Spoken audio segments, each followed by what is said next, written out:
Good morning! It's day 19, and I've gotten myself into a little bit of a kerfuffle, conundrum. I'm in a little bit of trouble, because this is how many hours I have to read for today. And I really need to read Jade Legacy, and I really need to do some weed whacking, and I really need to work on my cover letter, and I really need to do a million different things. My friend Elise is coming to visit this weekend. I need to start cleaning the house. And what else do I need to do? I'm just like, oh no, Amy. Oh no. So this morning I'm awake. I'm actually going to start the morning out by reading a bit and getting this timer down a little bit. Oh, I also, of course, need to edit my vlog from yesterday. How did I get 3 hours and 5 minutes? So, as I said yesterday, I ended the day with, was it an hour and 14 minutes left? Was it 14 minutes? I can't remember exactly. And I had to add another hour to it. So that would have been 2 hours and 14 minutes. Then I had to add 51 minutes to that. As you see here, I had 51 pickups on the Wednesday of last week. And so going up a little bit from yesterday, but not too bad. But of course, that brought my total up to 3 hours and 5 minutes of reading that I have to do for my 1 week, one shelf today. And I am absolutely determined to get it done today. I was determined to do it yesterday, but I was also really tired. So I got a lot of sleep last night. I feel refreshed. I'm ready to read. Let's see how far I can make it this morning.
We have a Jordan.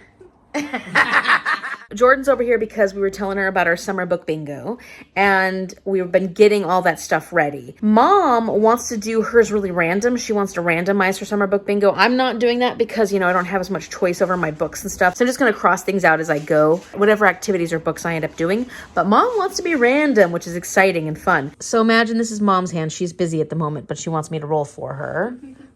And what are you hoping for? Lucky 7. You're hoping for Lucky 7? What's 7 is summer camp. Ooh. Okay. So you either want to read a book about summer camp. I guess that's I have a book about summer camp. It's queer. Okay. Which will be perfect for Pride Month. Yay. Yeah. I don't know how you're going to go to summer camp for the activity. It'll be interesting. Or do a summer camp kind of activity or something like that. Yeah. That'd be fun. Okay, here we go. We're going to find out. Oh. Went off the board. It is 12. It wasn't 7, Mom. Yay. So 12 is hot. Woo! Hot. That'll work. I could read a hot book. I could read a hot book and sit out by a fire. That's true. Or you could do something hot. Eat something hot. Oh, I could read a book. Oh, spicy. Spicy? Yeah. You could read a book and what?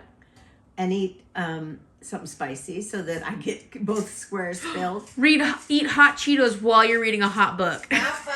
What are those red things? In the sun. Those are hot Cheetos, Mom. Hot Cheetos. In the sun. That's right. In the sun. You can make it hot. Read a hot book with hot tea or hot coffee.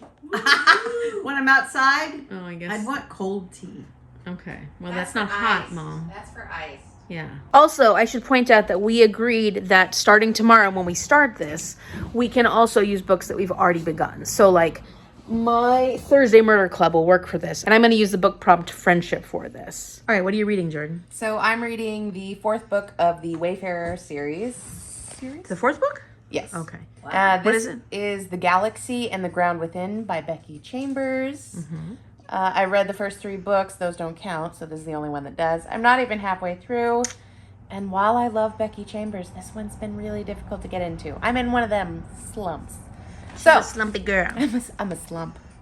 So You are not. no, I'm just a slumpy girl apparently. Oh, I guess that doesn't sound any better. Well. All right, so as you can see, not very summer. Let's see what I can use. So we got friendship. Which, yeah, That goes with this. Or outside. Because this one's outside the space. galaxy. That's good. that Thank is. you. Oh, outside the galaxy. That's See? clever. Now, it's either that or the last one is relax. Because these books are really, Oh, yeah, that's what I said. Mine could work for too. really gentle, relaxing reads. That's right. While there's a lot in it, really heavy, potent stuff, it's really nice to read. So I get to decide. But see, depending on which one I choose for my bingo, that'll leave me without being able to choose that again. Then I have to get that's really picky, choosy on my books. Picky choosy. Are you going to do any randomizing of yours at all? No, I think I'm going to see what I have in my book box at home because I don't have a what do you call it? bookshelf. A bookshelf. Mine are all in a box. So I'm gonna go through my book box at home and decide what's next, see how it correlates with this, and then we'll see where we go. Oh, you've got a strategy. Yes. Find I'm the gonna book, be very random. win the bingo. Okay. Oh yeah, and here is my jar, lovingly borrowed from my cousin. Yay! Okay, so what's your goal? How many bingos are you going to get? I'm gonna get all 22. You're going to get all 22? Wow, you're ambitious. And that's her rewards, her Oh, my possible rewards. Yep. You're going to get 22 of those. There's more than 22 in there for sure. Oh, for sure. There's All right, like I'm 40 gonna get. something. I'm gonna get 20. I think that's reasonable. Oh. Highly doubt it, but I think it's reasonable. 3 months. Do it. No, 15 books. All right, that's my You know last. what? Actually, I guess it technically, if you get 20, then you end up getting 22 because that 20th one will fulfill, or the 19th and the 20th one will fulfill the blackouts. Yeah. Oh yeah. So it's fine. It's fine. Yeah, doesn't matter. You get an extra bonus for. We just wanted to make sure we had over 22 things in here. Yeah. Yes. So, Mom, how many are you gonna get? I would like to get 16 bingos. I like that. I mean, if I do more, great. This is my little cup of bonuses as I get each bingo. This is a little cup I got from my last elders luncheon, and it's just cute and red inside. Should I be realistic or should I just go for it? Go for it. I don't know if I can read 16 books between now and the 22nd of September. Yeah, I I can. believe in you. I can. Yeah, I can. You got it. I got this. Pheesh. Okay, 22. We'll see if it happens. But I think I can do it. I mean, I would love to at least just get one bingo, but if I could get all of the board filled, that would be pretty cool. So I'm going to shoot for the stars. Why not? Yay!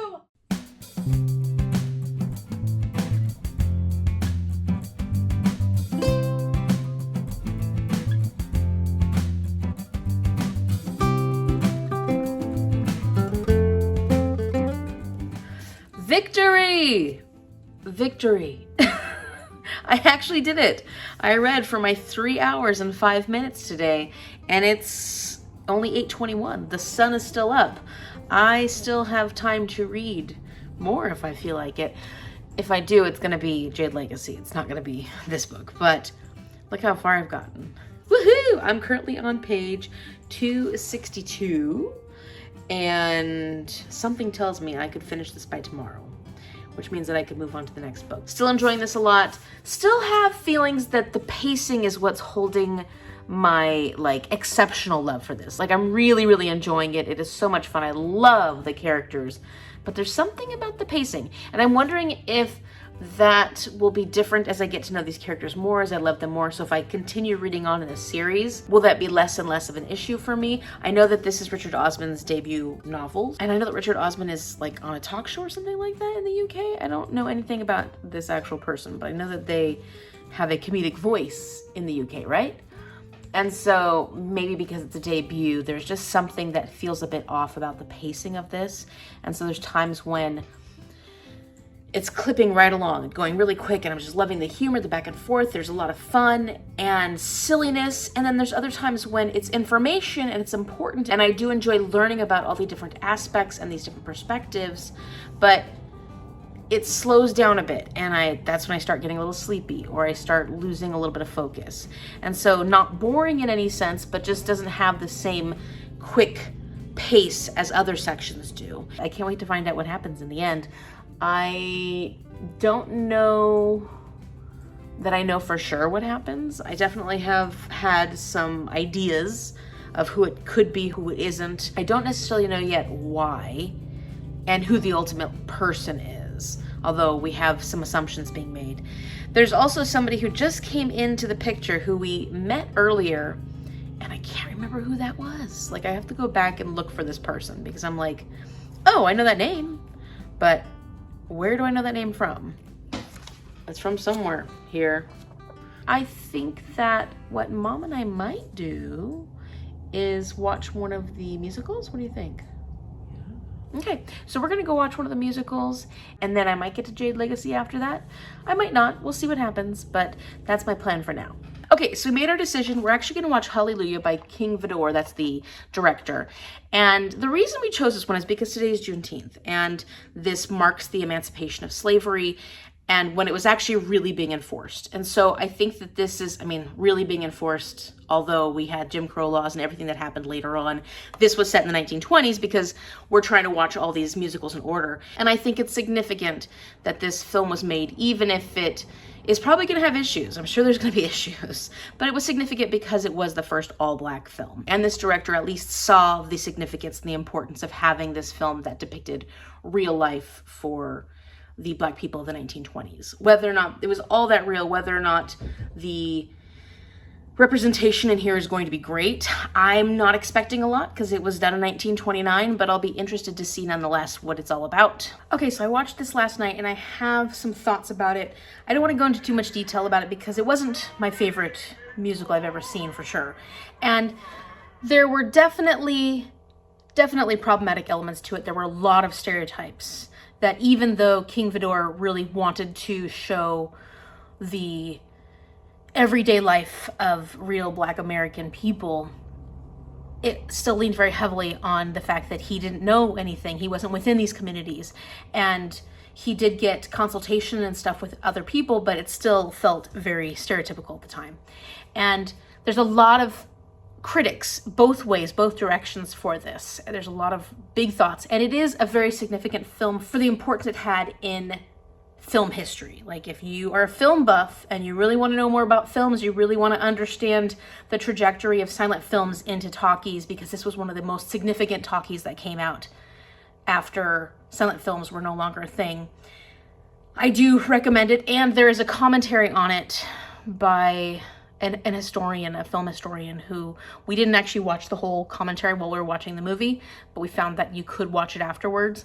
And I think that would be something that, if you're really wanting to know more about why this was so significant at the time and the aspects of it that were really important for filmmakers and film lovers at the time, and why it was a big success. This was a big success in theaters, not only with the white community, but the Black community as well. There are definitely critics that say it was harmful to the Black community, and there are critics who feel otherwise, that it actually did some good for the Black community. So on one side, you have people who are saying that it had these depictions that were continued throughout time, throughout the film industry, throughout filmmaking, and it was really harmful for these stereotypes that were perpetuated.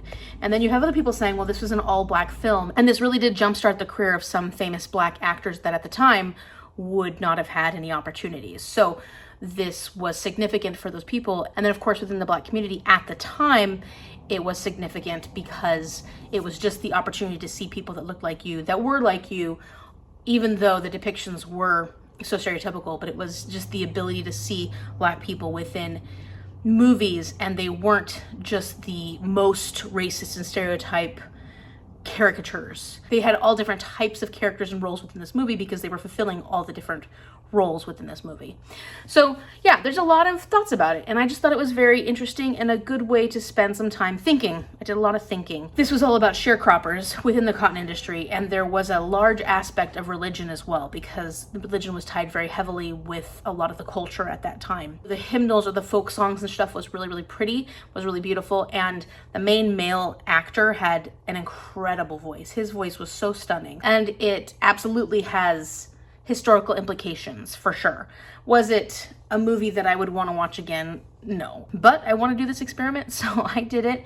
And I do feel like it is a significant aspect of the reality of the film industry and all the issues that it has had over the years, and all the issues that it has had for Black Americans as well. So, like, you can learn a lot from this, for sure. As a booktuber, I think it's really, really important to be supporting Black authors, to be reading Black stories, and to be diversifying our reading as much as possible. And although I don't always spend significant days doing that, I tend to try and diversify my reading all throughout the whole year. I don't want it to be just something I do once a year. I want it to be something I do on a daily basis. And since my challenge right now does not give me very much choice, I don't have a lot of choice in what I'm reading at the moment, I did want to go over some of my favorite Black authored books and give you some recommendations. Books that I have absolutely loved, books that I think you'll enjoy. I got quite a variety here, so I think this will be a fun run through. And I'm not going to take a long time. I'm just going to give you these recommendations. And just so that we are all picking up and buying and reading more books by Black authors, so that these publishing companies recognize that they should be publishing more diversely. They should be pulling in artists that are a lot more diverse. Here are some books that I've absolutely loved that I believe you will love too, and these are some authors that are just incredible. And if you have any suggestions of your own, if you want to make some recommendations, put them down in the comment section down below. So the first one is Children of Blood and Bone by Tomi Adeyemi. I love this series. I loved the second book. I know that a lot of people didn't love it, but I absolutely loved both the first and the second book. I mean, this one obviously was superior. I can't wait for the third book to come out. I think it's coming out fairly soon. It's coming out. It's gonna happen. This is a YA fantasy book. Next, we've got Kaysen Callender. This is a queer Black author, and Kaysen Callender wrote many books. This is King and the Dragonflies, which is a middle grade book that it has a lot of heavy subject matter, but I think it's really beautifully done. The dragonflies aspect of it is just, it'll make your heart burst. It's just so sweet and wonderful, but also sad. This is a really well done book about grief, and I think especially kids who have gone through grief at a young age would appreciate this book. Then we've got a dark YA fantasy, and that's The Gilded Ones by Namita Forna. I still haven't read the second one yet, but I loved this book. And a lot of people, I think, had issues with it being that dark. They weren't expecting it.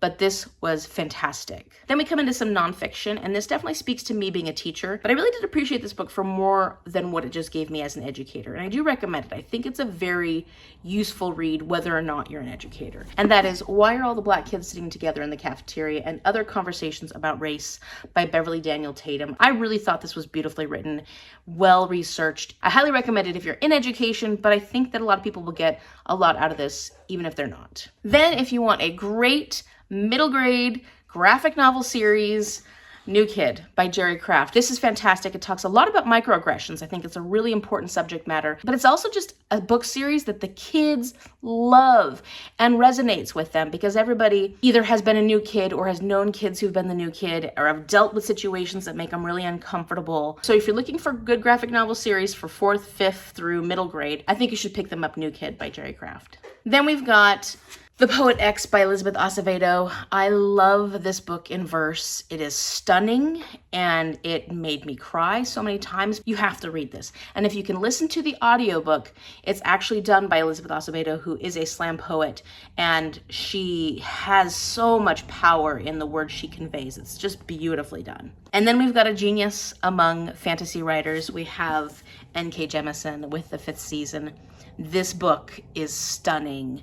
It is clever. It is brilliant. It is above a lot of our heads for a good portion of it. It is so good. And I can't wait to read more. I read The Obelisk Gate. I haven't read The Stone Sky yet, but I can't wait to read other books by N.K. Jemisin. In fact, I have this one sitting here waiting for me, The City We Became, because I believe I will love that. I know it's not for everyone, but I believe I will love it. And huge fan of N.K. Jemisin, at least what I've read so far. So I highly recommend if you love complex fantasy worlds. But she also includes a lot of social commentary that's relevant to today. I think that you will really enjoy N.K. Jemisin's work. A few that I don't own or I can't find at the moment, I do want to recommend obviously The Vanishing Half by Britt Bennett and Homegoing by Yaa Gyasi. These are two amazing generational stories that are difficult to read. And the format of Homegoing is not for everyone. Actually, the format of The Vanishing Half and Homegoing are almost similar in some ways. And I think that doesn't work for everyone, but I think it is a very unique way of writing. And both of these books were stunning. They were beautiful. They had very interesting characters. And I liked that the characters weren't always the most likable people, because I think that's an interesting perspective and it brings more reality into the writing. If you're looking for a classic, I would definitely recommend Beloved by Toni Morrison. This is a hard book to read. It's tricky at times and it's dark. It's dark and it's like a literary horror in a lot of ways. And I do think that a lot of people will get a lot from this book. It's uncomfortable. It's definitely difficult. And I also recommend, and I know that Alice Walker has said some problematic things at times, but The Color Purple is a classic. It is beautifully done, it's beautifully written. It's epistolary, so if you like epistolary novels, totally recommend The Color Purple. Another nonfiction, Becoming by Michelle Obama, was stunning. I loved her writing. I loved her perspective. I think she's someone that many of us will be able to relate to, just being an American citizen, being someone who has lived through the years that she was the first wife. I think that she has a very important perspective that is gorgeous. And then another classic, Their Eyes Were Watching God by Zora Neale Hurston.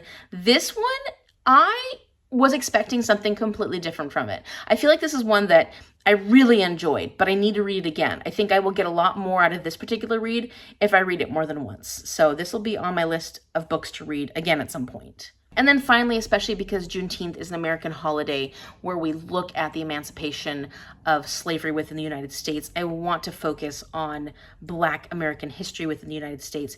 And I need to talk about The Warmth of Other Suns, the epic story of America's Great Migration by Isabel Wilkerson. This is an incredible nonfiction book that even if you're not a nonfiction reader, I think you'll love it. It's an oral history about people who got out of the South. From 1915 to 1970, it was called the Great Migration. It was during the Jim Crow era. Horrible things were happening in the South, and people had to get away from that. And so they were moving in droves, huge droves, to the West and to the North. This follows specific key people. Actually, there's like 3 main people that Isabel Wilkerson interviewed, but then she has these little small segments and conversations with people. I think she interviewed like 1,000 people for this. It's an incredible work and it's so beautifully done. I highly recommend The Warmth of Other Suns by Isabel Wilkerson. And I can't wait to read Cass, which I haven't read that one yet. Oh, and I completely forgot to add, if you're looking for monster smut, look no further than Regina Abel's books. I Married a Lizard Man and all the books that came after that. Regina Abel is a Canadian self-published author and she's a Black woman. And I just love this cinnamon roll series that she has going on. It is definitely more romantic than as smutty. I mean, there's smut, don't get me wrong. There's a lot of smut, but it's not quite as smutty as I've seen some of the other monster romances. So if you're looking for something a little more sweet and heartwarming, but also has a fair amount of monster smut, I recommend the Primating Agency series. So again, on Juneteenth, I hope we're celebrating Black authors. I hope we are bringing their voice to the forefront, especially in a lot of our reading, diversifying our reading as much as we can, and really trying to learn more about the experience that a lot of us can't share in and can't understand, but we can try and learn more. And I think that's really important, just to learn more and to try and be as strong of an ally ever as we can, just through knowledge and through being thoughtful and kind. And so it's not everything, but it is something. And especially as a booktuber, we have books. This is what we do. And so we can support the Black author community here on BookTube. And then, of course, because it's Pride Month, let's celebrate Black LGBTQIA+ and trans authors this month. Let's be doing it all throughout the month, but also all throughout the year. Well, of course, I went to sleep last night without actually signing off. So here it is. If you like this video, give it a big thumbs up and subscribe so you can see what happens on day 20 when summer book bingo starts. And I'm excited. Mom's excited. Jordan is super excited. And if you're doing it with us, we're very, very excited. We want to celebrate that. So let us know in the comment section down below. Thank you so much for watching. I will see you later.